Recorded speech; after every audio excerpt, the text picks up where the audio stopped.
Narito na ang mga malalaking balitang Central Luzon ngayong araw. Health protocol sa face-to-face classes, sentro ng dry run ay isang elementary school sa Mexico. Kawalan ng sapat na suporta mula sa gobyerno, daing ng ilang mga magsasaka. Pampanga posibleng isa-ilalim na sa Alert Level 1 sa darating na Marso ayon sa UP Octa Research. At Sharon Cuneta, nagpasalamat sa mga celebrity at Kabalen volunteers na sumusuporta sa Team Lenny Kiko.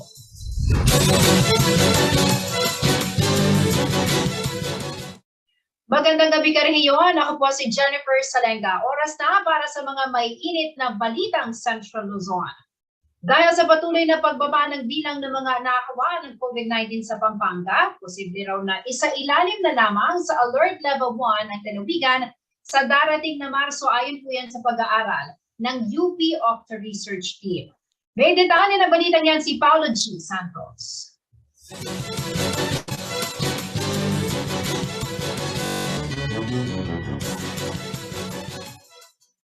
Maituturing daw na nasa low risk level na ang lalawigan ng Pampanga pagdating sa COVID-19 incidents ayon yan sa pag-aaral ng UP Octa Research Team. Punto daw ito ng patuloy na pagbaba ng bilang ng mga nahahawaan ng COVID-19 sa bawat bayan at syudad. As of February 22, ang highly urbanized city ng Pampanga pumangalawa sa NCR na may 0.91% na average daily attack rate. Well, sa Pampanga, as a whole, as a province, nasa low risk pa rin naman siya. Pero yung daily attack rate sa Pampanga as a whole is 1 per 100,000. And this is considered very low level. Ayon kay Dr. Guido David, Senior Research Fellow ng UP Octa Research Team, magandang pamantayan din ngayon ang pagbaba ng positivity rates ng Angeles City na nasa 2% lamang. Mas maluwag na rin umano ang hospital facility ngayon dahil 4% lamang ang hospital utilization rate o 4 sa kada 100 COVID bed ang okupado. Ayon kay Dr. David, may rekomendasyon na ang Metro Manila Mayor sa IATF na ibaba sa Alert Level 1 ang NCR. At dahil hindi raw nagkakalayo ang datos ng Pampanga sa National Capital Region, baka maaari ring makasabay ang lalawigan sa pagsailalim sa Alert Level 1 simula March 1. So yung ADAR sa Metro Manila, although hindi pa siya kasing ba sa Pampanga, nasa 1 na lang sa Pampanga. Sa Metro Manila, nasa 2.75. Pero we're projecting naman by March 1, it will be nasa mga 2 na lang siya, which would be enough, we think, para i-justify yung de-escalation to Alert Level 1. Bukod sa positivity rate o bilis ng hawaan sa isang distrito, nakasalalay din umano sa vaccination rate ang magiging basihan ng IATF kung ibababa sa Alert Level 1 ang isang probinsya. A other factor na kinoconsider ng government, local, and national, pati yung Department of Health, yung vaccine coverage. So yan, wala akong data. Pero from my understanding, syempre, mataas yung vaccine coverage sa Metro Manila. So, isa yata sa mga requirements for de-escalation to Alert Level 1. I don't have data for all the areas, pero I mean, I can check sa Pampanga kung ano na yung vaccination coverage. Pero this would be one of the factors para basis nila kung pwedeng ibaba to Alert Level 1. Sa COVID-19 Bulletin ng Provincial Epidemiology and Surveillance Unit ng Pampanga as of February 22, 10 na lamang ang bagong kaso ng COVID-19. Kapuna-puna ang 0 case sa siyudad ng San Fernando at 8 bayan ng Pampanga. Samantala, mayroon namang 416 ang aktibong kaso ng COVID-19 sa buong probinsya. Paulo G. Santos, CLTV News.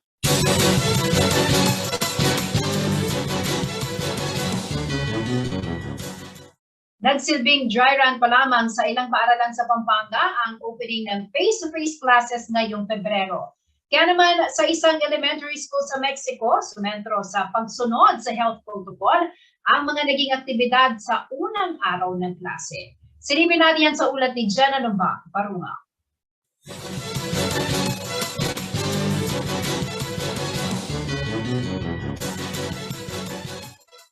Ito ang eksena sa unang araw ng face-to-face classes sa Concepcion Elementary School sa Mexico, Pampanga. Mula sa gate dapat nakalinya ang mga bata. May 1 metrong distansya, didiretso sa may washing area para maghugas ng kamay. May marka sa bawat dadaanan. Bawal ang sabay-sabay hanggang makapasok ng silid-aralan. Sa bawat hakbang, nakaalalay ang mga guro para sanayin ang mga bata. Madali po silang turuan. During the protocol po, nung nagpa-practice po kami, kung paano sila maglakad, very behaved naman po sila.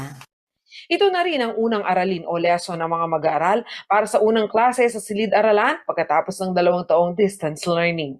Ayon sa head teacher na si Ginang Jennifer Basilio, handa na ang mga bata sa aspetong pangkaligtasan. Tingin ko po kayang-kaya na po nila kasi po every now and then po nire-remind po naman sila ng mga guro yung mga safety protocols if and when papasok po sila sa school.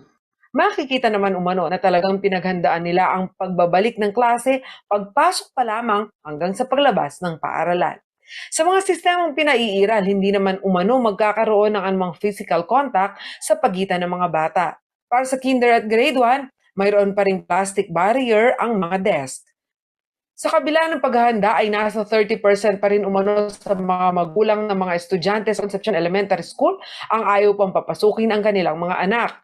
Kaya sa halos 300 na naka-enroll na estudyante, nasa 145 lamang ang may consent ng magulang para pumasok. Hindi naman umano ito sa pilitan.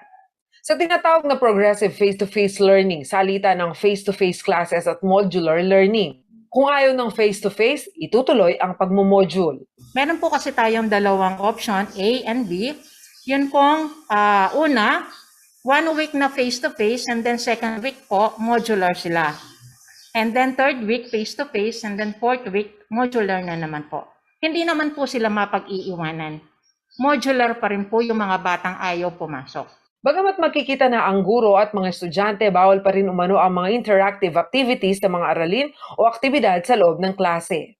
Yung K-12, pinopromote po yung collaborative learning, no po. Pero this time po kasi bawal po yun, yung mag-group sila, magkiki-interact sila sa kapwa nila learners. This time, more on, nakaupo na lang po sila sa mga upuan nila. Samantala, ang unang araw ng pagbubukas ng klase sa ilang paaralan sa Mexico, Pampanga ay dry run pa lamang. Hinihintay pa umano ang concurrence sa opisyal na pagpayag ng lokal na pamahalaan para magtuloy-tuloy na ang pasukan. Kung walang magiging problema ay magsisimula na ang regular classes sa February 28. Kailangan po natin ng barangay concurrence. Yung pong barangay concurrence, yung po yung permit ng barangay na willing na po siyang magpapasok or willing na po siyang mag-take risk para papasukin po yung mga bata sa eskwelahan.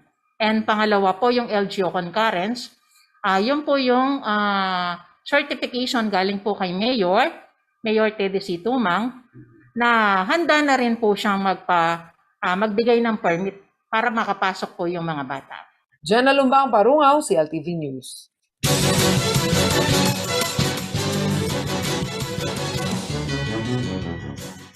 Patuloy ang pagbaba ng bilang ng mga aktibong kaso ng COVID-19 sa mga syudad sa Pampanga. Sa kabila nito, pinalalahanan ng publiko na magpabakuna upang magkaroon ng proteksyon laban sa sakit. Ang latest COVID situation sa mga lungsod sa Pampanga, sa ulat dito.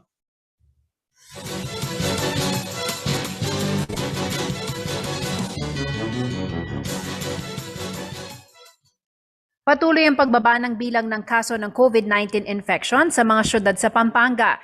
1 linggo na rin mula na isailalim ang buong lalawigan sa Alert Level 2 na nagresulta naman sa pagluluwag ng ibang mga protokol. Sa lungsod ng Mabalacat, nakita ang pagbaba ng infection sa unang linggo pa lamang ng Pebrero. Ditong Sabado, February 19 naman, walang naitalang bagong kaso ng COVID-19 sa syudad. Kauna-unahang pagkakataon ngayong 2022. As of February 21, 10 aktibong kaso sa syudad. 3 sa Lacandula, 2 sa Santa Ines, Santa Maria at Tabon at 1 kaso sa Sapang Biabas. Ayon sa City Health Office ng Mabalacat, malaking bagay daw dito ang vaccination program na kanilang inilunsad. Sinimulan na rin ang pediatric vaccination para sa mga 5 to 11 years old nitong nakaraang linggo. Sa syudad naman ng San Fernando, wala ring naitalang bagong kaso ng COVID-19 noong February 22. 35 ang bilang na aktibong kaso mula sa 16 na barangay ng syudad. Patuloy rin ang vaccination rollout para sa mga batang edad 5 hanggang 11. Sa Angeles City, puspusan na rin ang local government sa pagsasagawa ng pediatric vaccination. Tuloy-tuloy din ang pagbabakuna sa mega vaccination facility. Sa February 22 COVID-19 update ng syudad mula sa 0 case itong February 20, may isang bagong infection ng COVID-19 ang naitala. Nasa 16 naman ang aktibong kaso na binabantayan. Samantala nagpaalala ang DOH sa fully vaccinated individuals na mahalaga rin ang pagpapabooster shots. Kaya patuloy ang kanilang paghihikayat sa mga hindi pa nagpapabakuna na magpabakuna na upang magkaroon ng proteksyon sa malalang epekto ng COVID-19 at magpabooster shot naman sa mga nakakumpleto na ng 2 dose. Jennifer Salenga, CLTV News.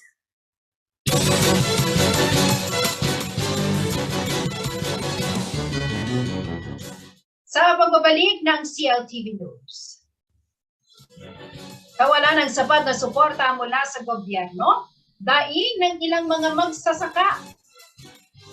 Sharon Cuneta, nagpasalamat sa mga celebrity at kabalan volunteers na sumusuporta sa Team Lenny Kiko. At ilang opisyal ng pamahalaan, ginunita ang naging panunungkulan ni Tarlac 1st District Representative Charlie Coangco. Manatiling nakatutok para sa iba pang mga nangungunang balita ngayong araw.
Nagbabalik po ang CLTV News. At sa iba pang mga nangungunang balita, naglabas ng kanilang sentimiento ang ilang farmer leaders sa Nueva Ecija sa isinagawang konsultasyon ni Presidential Candidate Ping Lacson at dating Department of Agriculture Secretary Manny Piñol na tumatakbo namang senador.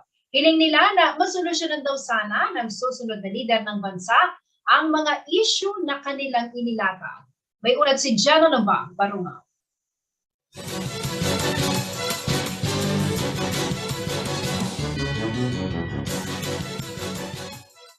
Ang mga magsasaka sa Nueva Ecija ang pinuntirya ng serye ng kampanya ng tambalang Senator Ping Lacson at Senator Tito Soto. Sa pagkakataong ito, kasama rin si dating Agriculture Secretary Manny Piñol na humahabol naman bilang senador ng bansa.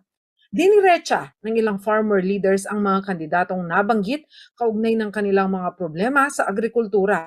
Inilatag nila ang mga issue na dapat umano ay tutukan ng susunod na magiging lider ng bansa. Ang magsisibuyas na si Teddy Ramos na kumakatawan sa mga onion farmers sa Talavera, Nueva Ecija, importasyon ang naging reklamo. Ang problema po namin sa sibuyas ay mahal na farm inputs. Pumapasok ang importation during the harvest season. Tapos napaka-kaunti ng post-harvest facilities para paglagyan ng mga maliliit na magsasaka. Ang magugulay naman na si Orlando Corpus naghihinanakit kung bakit kulang umano ang suporta sa kanilang vegetable farmers kumpara sa mga magpapalay. Yung pong subsidiya, bakit po ganun? Binibigyan po natin yung palay ng subsidy, ng pataba, ng binhi. O po yung gulay nagbibigay. Bakit po yung gulay, yung mais, hindi po natin maisama? Lalo na po yung sibuyas. Kasi po sa larangan po ng pagsasaka, iba po ang korte ng sibuyas. Alam po natin na per hektar, malaki po ang puhunan dyan. Hindi po katulad sa palay. Sa bahagi naman ng pag-aalaga ng hayop o livestock, idinaing ni Lito Manangkil ang kakulangan ng materyales para sa magandang produksyon.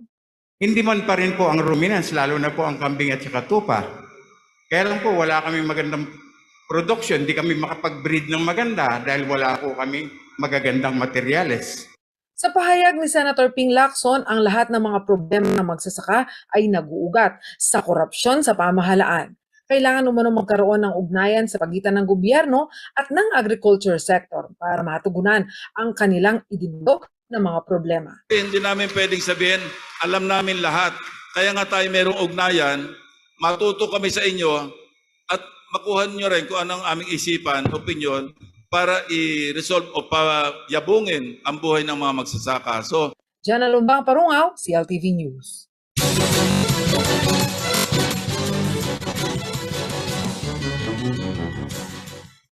Hindi naging hadlang ang bagyang pagbuhos ng ulan para lumabas sa kalsada ang mga taga-suporta ni Vice Presidential Candidate Senator Kiko Pangilinan sa Tarlac at sa kanyang hometown sa Santo Tomas, Pampanga. Kasamang nag-ikot ni Senator Kiko ang kanyang may bahay na si Sharon Cuneta na nagpaabot naman ng taus-pusong pasasalamat sa mga kabalan na volunteers at maging sa celebrity supporters ng Team Lenny Kiko. Narito po ang report.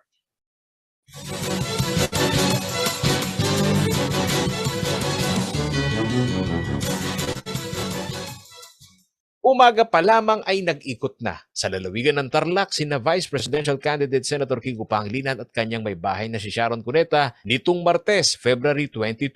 Hindi lamang ang kandidatura ni Pangilinan ang ikinampanya na mag-asawa kundi ang lideratura ni Vice President Leni Robredo para sa pagkapangulo na nangako ng isang gobyernong tapat. Matapos makipagdialogo sa mga magsasaka at maging sa mga estudyante sa Tarlac State University, nagtungo ang grupo ni Pangilinan sa Pampanga, ang hometown nilang mag-asawa. Mga kabala namin yan, talaga pong ang magulang namin, ang daddy niya, ang mama ko, lahat ng Gamboa ay tiga dito sa Pampanga. So talaga pong ang tradisyon namin mostly Kapampangan din. Kwento ni Sharon Cuneta, nakakataba ng puso ang paglapit ng mga volunteers para sumuporta sa kanilang krusada na magkaroon ng isang matapat na gobyerno.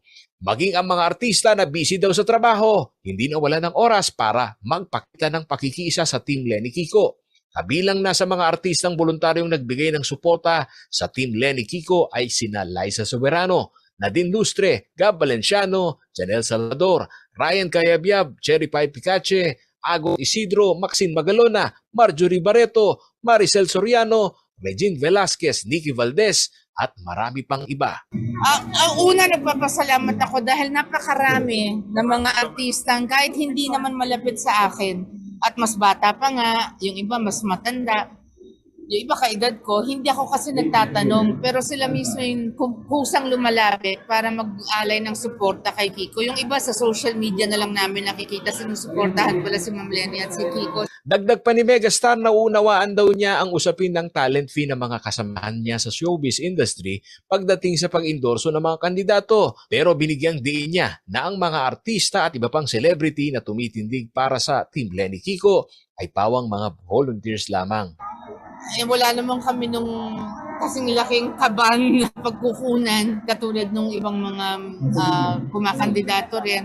Kaya talagang we depend on our volunteers na the spirit of volunteerism that's parang come alive again. And not just yung mga kapwa ko artista, kundi sa tao mismo, sa publiko. Tapos yung artista rin na may boses lahat at may impluwensya. I'm very grateful to them. Samantala, kasama rin ni Senator Pangilinan sa pag-iikot sa Pampanga Tarlac ang bunsong anak ni Vice President Leni Robredo na si Jillian. Trending ngayon sa social media ang kanyang sariling rendition ng awiting Paraiso. Ayon sa kanya, may mahalagang mensahe ang nasabing awitin sa tulad niyang kabataan na maghahalal ng lider ng bansa. Alam ko po yung kanta na yun simula nung bata pa ako. Kaya siguro nag-iba lang yung meaning niya habang ngayon. Iba din yung nangyayari. Ayun. Siguro pa iba-iba. Parang ngayon po mas iba na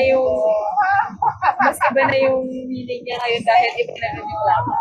Paolo G. Santos, CLTV News.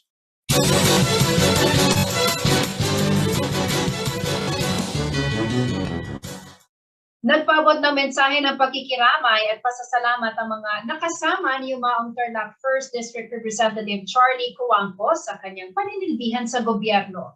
Martes, February 22, nang i-anunsyo po ng kanyang may bahay ang kanyang pagpanaw.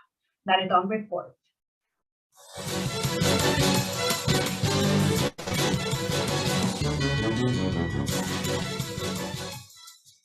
Matapos ang balitang pumanaw na si Tarlac 1st District Representative Carlos Charlie Coangco, dumagsa ang pakikiramay mula sa iba't ibang taong kanya nakatrabaho at nakasalamuha.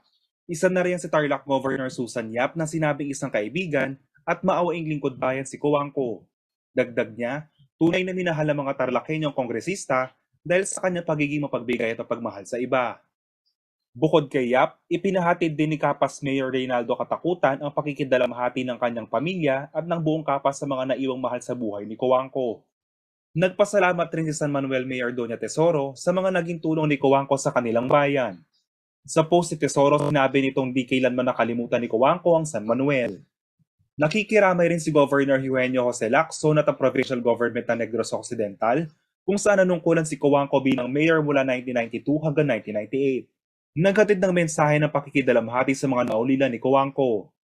Binalikan din ni Lacson ang legacy na iniwan ng dating mayor sa kanilang lugar. Nag-abot din ng kanyang pakikiramay si Bacolod Mayor Bing Leonardia gamit ng isang Facebook post kung saan ipinagmalaki niya ang pagkahalal noon ni Coangco bilang presidente ng Negros Occidental Football Association. Matuturing na very visible political figure at sports leader si Coangco ayon kay Leonardia. Hiniling naman ni bagong Mayor Nicolas Yulo na ibaba at ilagay sa half-mast sa mga bandila ng Pilipinas sa harap ng mga pampamahalaang gusali bilang pagbibigay pugay at pag-alala sa mga nagawa ni Coangco. Si Coangco ay naging chairperson ng House Committee on Flagship Projects and Programs at vice chairperson ng Committee on Appropriations. Bago maupong kinatawan ng unang distrito ng Tarlac, naupo siya bilang kinatawan ng ika-4 na distrito ng Negros Occidental. Samantala, wala pang inilalabas sa detalye ang pamilya kaugnay sa burol at libing ng kongresista. GM De Jesus, CLTV News.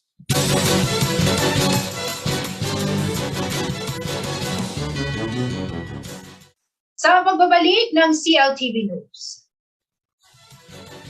Kilalanin ang kandidatong si JV Ejercito, senatorial candidate. Manatiling nakatutok at magbabalik ng CLTV News.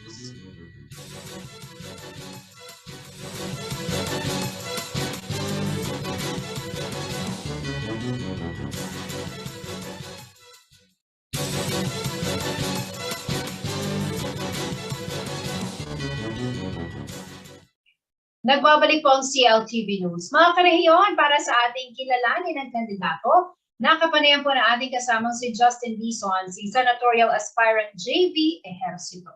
Panoorin po natin ito.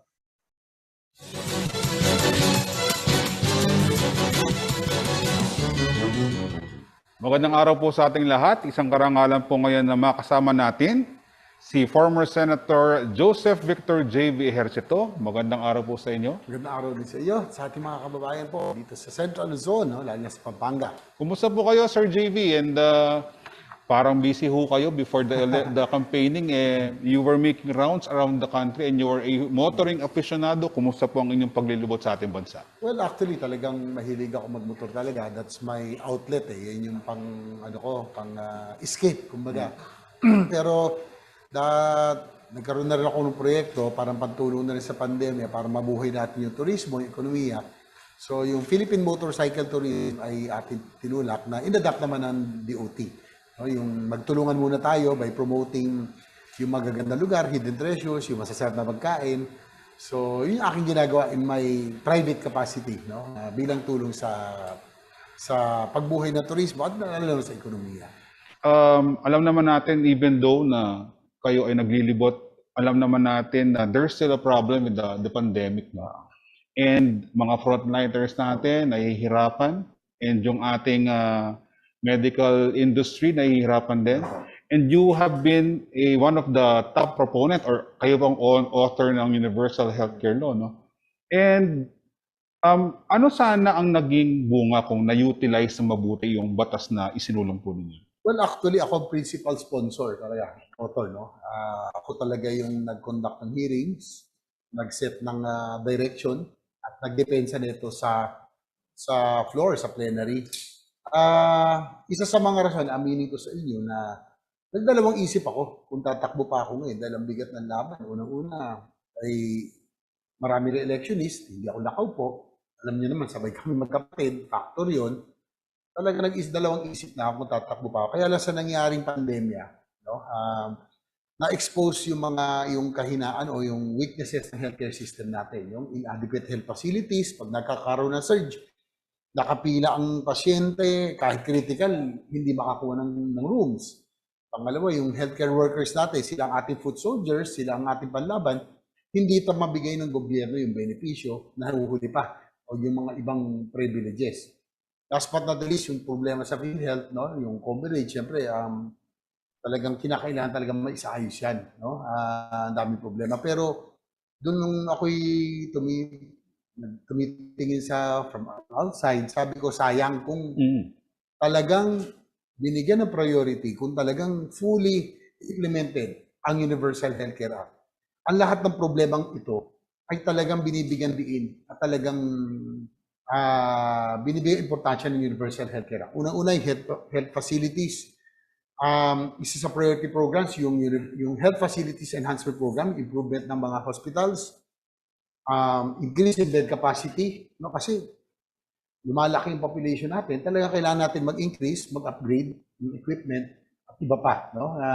Priority yan. Second, sa healthcare workers, ginagaranti rin ng batas yung supply of healthcare workers. Dapat they should be given the justified salary, tsaka yung privilege and benefits. So hindi natin kayang pantayan, no doubt, yung offer ng ibang bansa. Pero kung mabibigay man lang natin yung small things, no, yung mga PPEs, food allowances, palagay ko, mas marami ang mananatili po dito. Sure. Last but not the least, ang PhilHealth, kailangan talaga may ayos ito. No? Alam natin maraming problema ito. Kaya lang, hindi lang naman kasi PhilHealth ang may kasalanan nito. No? Marami rin kasi nagsasamantala sa PhilHealth na nagkiklaim, yung mga false claims. No?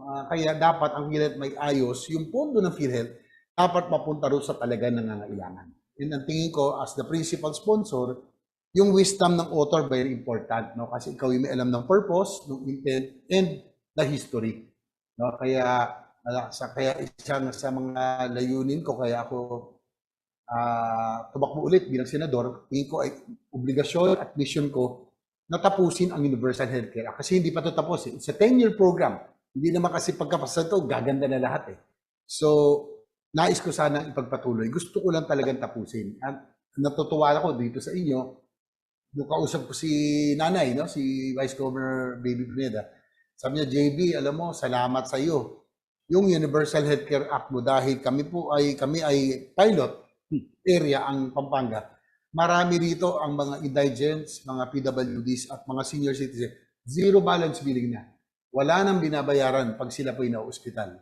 Napakaraming naging benepisyo dito sa Universal Healthcare Law na pinasa ng ating bisita. Nabanggit niyo po kanina, Sir JV, no, na you talked about facilities, no, and you've also been advocating about infrastructure. What can you say about the present situation natin? Parang kung kailan sana patapos, eto na, umaarangkada na yung mga build programs. What can you say about this? Alam mo, happy naman ako, no, kasi matagal ko na talagang advocacy yung transport modernization, yung infrastructure development. I've always believed this is the real way na magpuproduce ng jobs at opportunities. Ito yung mag-spread out ng development. Hindi lahat ng tao nagsisiksika sa Metro Manila kasi nandun ang oportunidad. No? Tingin ko kailangan natin talaga isulong yung infrastructure development. Nakakatuwa naman, nagtugma doon sa vision ng Pangulo, yung build. Yung ako'y nasa Senado naman, ay talagang ni-request ko na ako po ang magdepensa ng halos lahat ng project ng DOTR. So, yung for North, South, commuter line, ginagawa na po. Nandiyan na nga po sa Clark. Kung nakikita nyo, meron ng movement. No? Andiyan na nga po yung mga bagon sa Valenzuela Depot. Yung North Line going all the way from, which will run from Bulacan, Pampanga, Tarlac, Pangasinan, all the way to La Union, yung lumang linya, ay bubuhayin po natin yan. High speed na po yan. Susunod yung South Rail, yung going to Bicol. No? Dapat buhayin yung Bicol Express din. Alam mo, kasi nakakalungkot. Yung Bicol Line, dati buhay na buhay yan. Ay, ang alam ng tao ngayon, Bicol Express, pagkaya na lang eh. Kailangan buhayin natin yun. And for the first time in history, yung isa sa mga dinepensa tinulak ko, Mindanao Railway System, magkakaroon na at ginagawa na po yung Panabo going to Tagum. Kumbaga, hindi na drawing ito. Nakikita nyo na gumagalaw na. At isa sa mga dahilan na gusto ko rin makabalik, gusto ko rin pong tutukan dahil syempre, proud ako na ako po nagdepensa niya. Pero going back, ako po yung alam ng history, with purpose at intent.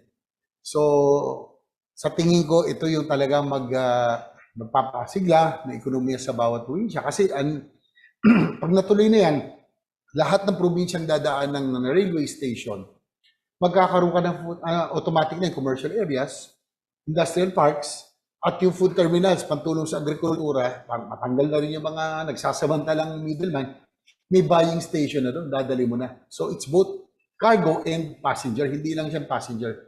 Cargo and passenger. You also gave your stand dun sa mga controversial na mga bagay na and nabanggit nyo na kailangan ding silipin yung kung pwedeng buksan, no? Pero kailangan pag-aralan yung Bataan Nuclear Power Plant. Saan po nanggagaling yung inyong stand dito? Sabi ko, kailangan maghanap tayo ng ibang sources of energy, of power, na mas mura. Kasi yung coal tayo, depende tayo sa coal, sa petroleum, napakamahal. Maganda sana kung geothermal. Marami tayo niyan. Mas mura. Yung renewable, maganda rin kasi ano yan, libre, nandyan. Kaya lang intermittent. Ang kailangan natin, if we want to industrialize and develop, is really baseload power. Ano po ang baseload? Kailangan 24/7 ay nandyan, hindi intermittent. No? What can you say about dun sa ating road safety and road laws naman? Well, I think there we have enough road safety and laws regulation. Problema ng implementation, enforcement. No? Isa nga po sa akin pinasa dyan, yung Speed Limiters Act, para po yung dati kasi, natandaan nyo dati, ang dalas na mga road accidents involving buses, no? Na fatal, nahuhulog sa rabing, overspeeding. Nung na-enforce yung batas, yung may limit na yung speed limiters na yung mga bus, mukhang hindi na masyado yung fatal accidents involving buses. All right. So, Sir JV, naman tayo napasa tungkol sa road I have a very last question, and this is about the good one or the good son ba ito?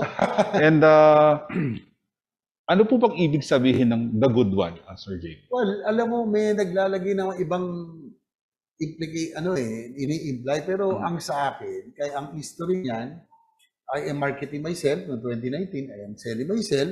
Tinanong nung agency, hindi naman niya ako kilala. Tinanong yung isang kaibigan kong kasi kailangan kong to do something drastic kasi mababang rating ko. So, kailangan tumaas. Sabi niya, sino ba si JV? Ano ba si JV? Sabi niya, basta mabait. Husay na tao, may performance, at malinis ang track record. Wala yung issue ng corruption. So, good performance, good track record, and good person. So, yun po doon po nang galing yung good one. At sa punto pong ito, pakinggan po natin ang mensahe po ni former Senator J.V. Ejercito sa atin. Ay, ako'y papasalamat muli sa inyo, no? Lalo na rin sa CLTV sa pagkakataong ito. Ako po ay humihingi ng suporta sa inyo. Ako po ay nakikiusap, no? Ako ay talagang sana po ay hayaan niyo po ako tapusin ko lang ang Universal Healthcare Act. Again, it's a 10-year program. So it's a work in progress. Kailangan ko po tapusin ito bilang principal sponsor and author. Kaya sana po hayaan niyo lang akong makabalik sa Senado. Tapusin ko lang po ito para po mas maramdaman ng sambayan ng Pilipinas. Kaya marami pa tayo kailangan asikasuhin. Marami pa tayong aayusin. Marami pa tayong good na gagawin. Kaya ibalik natin ang good sa Senado. JV Ejercito po, number 22 sa balota. At dyan po nagtatapos ang ating panayam kay The Good One, former Senator J.V. Ejercito. Ako po si Jody Dizon Mercado. Maraming salamat po.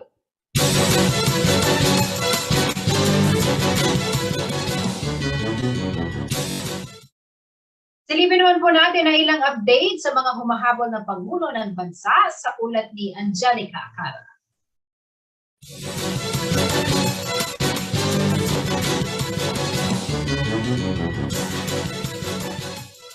Kinansela ang nakatakdang political rally ni presidential candidate Ferdinand Marcos Jr. sa lalawigan ng Antique matapos magpahayag ng disgusto sa social media ang ilang mga residente. Gaganapin sana ang political rally sa Huwebes, February 24 sa Evelio B. Javier Freedom Park.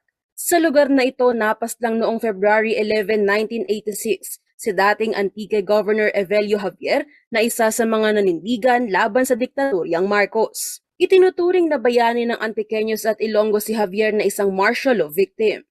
Ayon sa kanyang anak na si Gideon Javier, malaking insulto kung papayagan na gawin ang political rally ni Marcos sa mismong lugar kung saan pinatay ang kanyang ama. Tila naging mini-reunion naman ng Macho Block ng Senado ang pagbisita ni Presidential Candidate Ping Lacson sa lalawigan ng Laguna. Ang Macho Block ng Senado ay binubuo ni na Senator Lacson, Senator Tito Soto, Senator Gringo Honasan, Senator Lito Lapid at ang adopted member na si Senator Manny Pacquiao. Nagsama sa isang station na Lacson, Soto at Honasan. Wala si Senator Pacquiao dahil kalaban nito sa pagkapangulo si Lacson habang hindi naman kandidato si Senator Lapid. Bumisita rin ang Lacson-Soto tandem sa pampublikong palengke ng Santa Cruz, Laguna. Umani naman ng suporta ang kandidatura sa pagkapangulo ni VP Leni Robredo mula sa 47 dating cabinet members at government official ng Administrasyong Arroyo. Bagamat naging instrumento si dating Pangulong Gloria Macapagal Arroyo sa pagkakabuo ng alyansang Bongbong Sara para sa kanyang mga dating opisyal, si VP Leni umano ang kailangan ng bansa para manatiling buo at ligtas sa gitna ng mga hamon. Bilang patunay ng suporta kay VP Leni ay pumirma ng Declaration of Support ang mga ito. Ilan sa kanila ay sina dating DepEd at DTI Secretary Jess De La Puz, SBMA Chairman Francisco Licuanan, Albert Del Rosario na Ambassador to US at iba pang dating pinuno ng iba't ibang departamento ng bansa. Pinuntirya naman ang serye ng kampanya ni Presidential Candidate Manila Mayor Isko Moreno ang Bangsamoro Autonomous Region in Muslim Mindanao o BARMM. Dito tinanggap niya ang suporta ni BARMM Chief Minister Ahod Ibrahim na tinawag siyang incoming president. Si Mayor Isko umano ang una sa mga presidential candidate na nakaharap ni Ibrahim na siyang chairman ng Moro Islamic Liberation Front o MILF. Nangako si Moreno sa BARMM na ipatutupad lahat ng nakasaad sa Bangsamoro Organic Law. Samantala, nanindigan naman si Presidential Candidate Senator Manny Pacquiao na siya ang presidente ng PDP laban. Bagamat tumatakbo umano siya sa ilalim ng Progressive Movement for Devolution of Initiative o PROMD Party, sa kanya pa rin umano dadaan ng lahat ng gustong i-endorso ng PDP laban at magiging kabahagi na raw ng PDP laban ang PROMD. Ito ay tugon ng senador sa sinabi ni Mayor Isko na kung wala pang standard bearer ang PDP laban ay siya na lang ang maging presidential candidate ng mga ito. Wala pang official standard bearer ang PDP laban dahil sa dalawang faction nito, Ang isa na kinikilala si Senator Pacquiao bilang President at ang paksyon ni Energy Secretary Alfonso Cusi. Angelica Cara, CLTV News.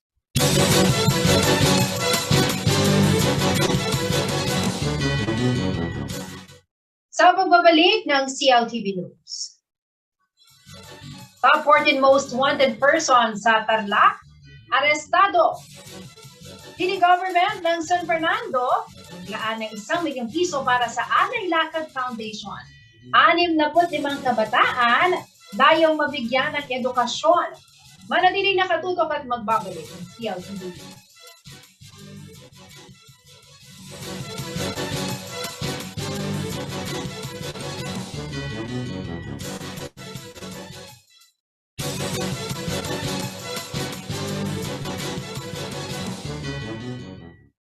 Nagbabalik ang CLTV News. At sa iba pang mga nangungunang balita ngayong araw, arestado po ang top 14 most wanted person sa Tarlac, habang ibang drug suspect naman na nahuli ng mga otoridad sa magkahiwalay na operasyon sa Pampanga. May detalye na balitang yan si JM De Jesus.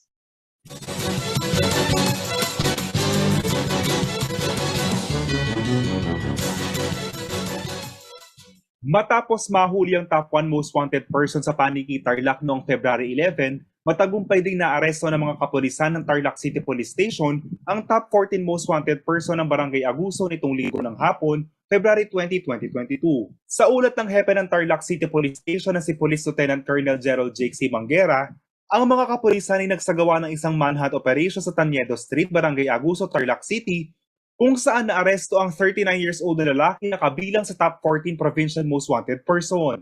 Inaresto ang akusado sa kasong murder sa ilalim ng criminal case number 12730-2022 at walang nirekomendang piyansa. Ang nasabing sospek ay kasalukuyang nasa kustodiya ng Tarlac City Police Station. Samantala, aabot sa 3 milyong pisong halaga ng hinihinalang shabu ang narecover ng kapulisan kasabay ng pag-aresto sa 5 drug suspects sa magkakahiwalay na anti-illegal drug operation sa Pampanga. Gabi ng February 18 na magsagawa ng bypass operation ng mga tauhan ng Guagua Municipal Police Station sa Barangay San Matias at kanilang nahuli ang 4 na sospek na sina Johiver Summer alias Justin, 18 taong gulang, Lance Jefferson Alba, 20 taong gulang, Jeleanor Darimbang, 18 taong gulang at si Roberto Acarden, 56 na taong gulang. Nakuha sa mga ito ang 6 na piraso ng transparent plastic sachet na naglalaman ng hinihinalang shabu na mayroong humigit kumulang 240 grams at tinataya nagkakahalaga ng 1.6 million pesos. Gayon din sa gabi ng February 19 na aresto sa bypass operation ng San Simon Municipal Police Station at RPDEU 3 sa Barangay Santa Monica, San Simon, Pampanga, si Alimar Ali alias Mar, 31 taong gulang na residente ng Barangay Mabiga, Mabalacat City. Nakumpiska mula kay Makarampat ang 5 pirasong heat seal transparent plastic sachet na naglalaman ng hinihinalang shabu na may bigat na 250 grams at nagkakahalaga ng 1,394,000 pesos. Naharap ngayon na 5 suspect sa kasong paglabag sa RA 9615, Section 5 at 11, Article 11. Ayon naman kay Police Regional Office 3 Regional Director Police Brigadier General Matthew P. Bakay, patuloy na naninindigan ng buong Central Luzon Police Force upang mapuksa ang paglaganap ng iligal na droga alinsunod sa utos ni PNP Chief Police General Jonardo B. Carlos. JM De Jesus, CLTV News.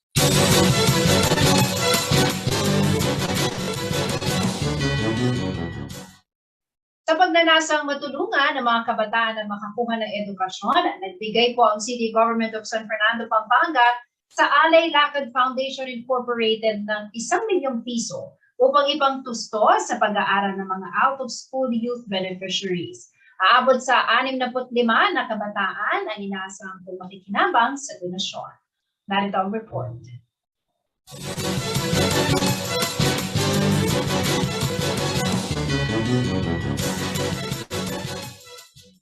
Nagbigay ng 1 milyong piso ang City Government ng Siyudad San Fernando, Pampanga sa Alay Lakad Foundation Incorporated.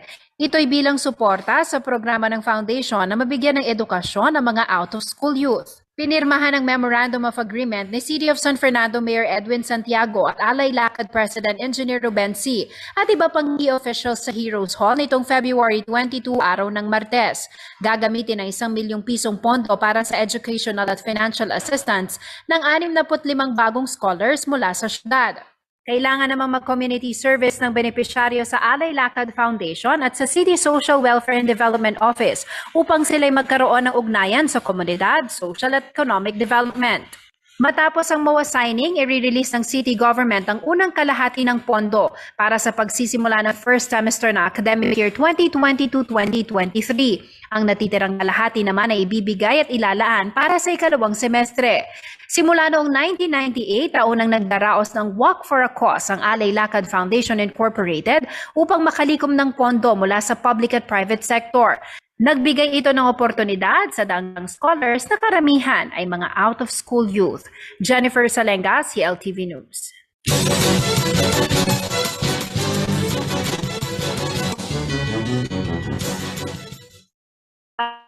Alamin naman natin ang magiging lagay ng panahon mula kay Ginoong Manny Esguerra, ang Chief Weather Forecaster ng Pag-asa Clock.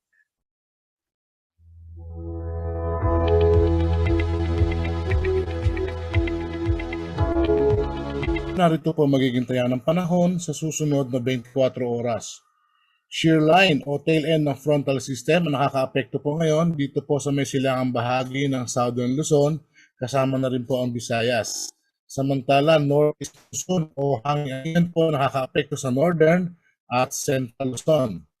Kaya naman po ang lalawigan ng Eastern Visayas, Bicol Region, Mimaropa, Caraga, Davao Region, Aklan, Capiz, Quezon at Aurora ay magiging maulap po ang papawiri na may mga kalat-kalat po mga pagulan, pagkidlat at pagkulog dulot po ng shear line at ng trough ng LPA.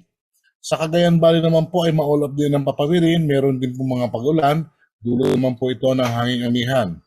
Ang Ilocos Region at ang CAR ay bahagi hanggang sa komisyon ay magiging maulap, meron lamang po silang inaasahang mga isolated light rains, dulot din po ito ng hanging amihan. Samantala po ang Metro Manila at nalalabing bahagi ng bansa, bahagyan sa minsan ay magiging maulap din na papawirin, isolated rain showers din thunderstorm ang inaasahan. Ito po ay dulot naman ng shear line at ng localized thunderstorm. So ito lamang po yung ating mga weather system na binabantayan at nagbibigay po ng mga pagulan sa ibang parte ng ating bansa. So pinag-iingat pa rin po ang lahat.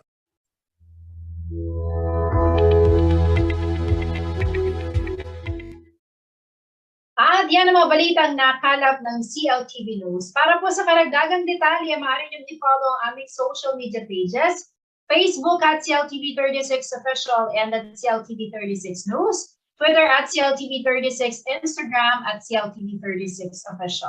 Kung nais po ninyong balikan ang mga programa ng CLTV, pwede po ninyong bisitahin ang aming YouTube channel at CLTV36 Official at ang aming website www.cltv36.tv.